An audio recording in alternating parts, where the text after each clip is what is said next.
Hey guys, welcome back to my channel. If you're new here, welcome. We just made it to the Yosemite National Park here in California. It's absolutely beautiful here, and I just cannot wait to take you along. So let's go see what we discover.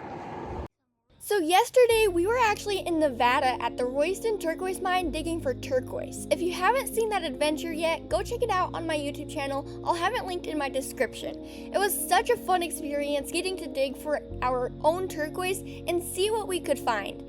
I am going to say though, I am definitely feeling it today. I'm a little tired and a little sore from hammering and chiseling rocks all day, but today we're somewhere completely different. We are here at the Yosemite National Park, and I am so excited to explore it.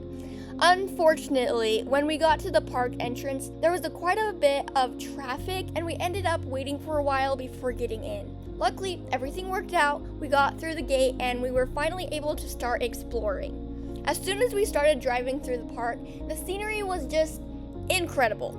Everywhere you look, there are towering cliffs, waterfalls, trees, and just amazing rock formations. It's one of those places that is hard to capture on camera because it feels even more impressive in person.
One of the coolest things about Yosemite is that the massive cliffs you see all around the valley are made mostly of granite. Around 100 million years ago, during the age of dinosaurs, huge bodies of molten rock slowly cooled deep underground. Because they had cooled so slowly, large mineral crystals had time to grow, creating the granite that makes up much of Yosemite today. But back then, these rocks weren't exposed at the surface. They were buried beneath miles of older rock.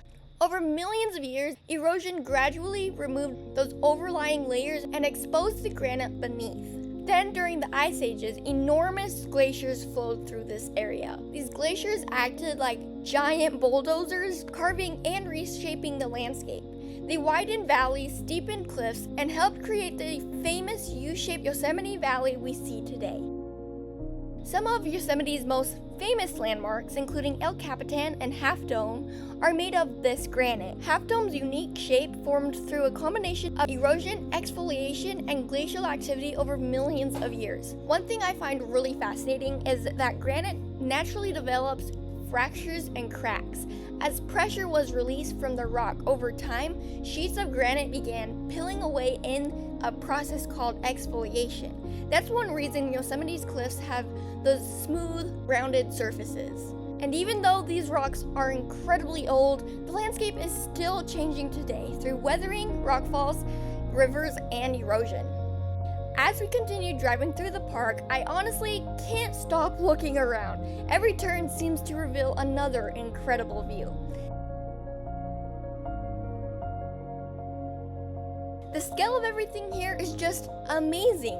The cliffs rise thousands of feet above the valley floor, and when you stand beneath them, you really get a sense of how powerful the geologic forces were that shaped this landscape. One of my favorite things about visiting places like this is getting to see the geology come to life. It's one thing to read about glaciers, granite, and erosion in a book, but it's completely different when you're just standing right in the middle of it.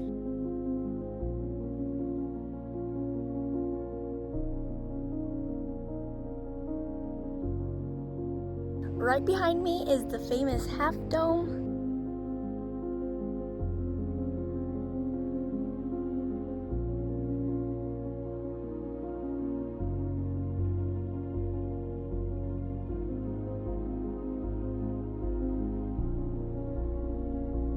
The views out here are absolutely stunning, and I can definitely see why Yosemite is one of the most famous national parks in the world. There is so much to see here, and this is only a small glimpse of Yosemite, but I hope you guys enjoyed today's adventure. If you would like to see a full video where I explain more of the geology and geologic history of Yosemite, please let me know in the comments because there is so much more to talk about. Thank you so much for watching, and I'll see you in the next adventure.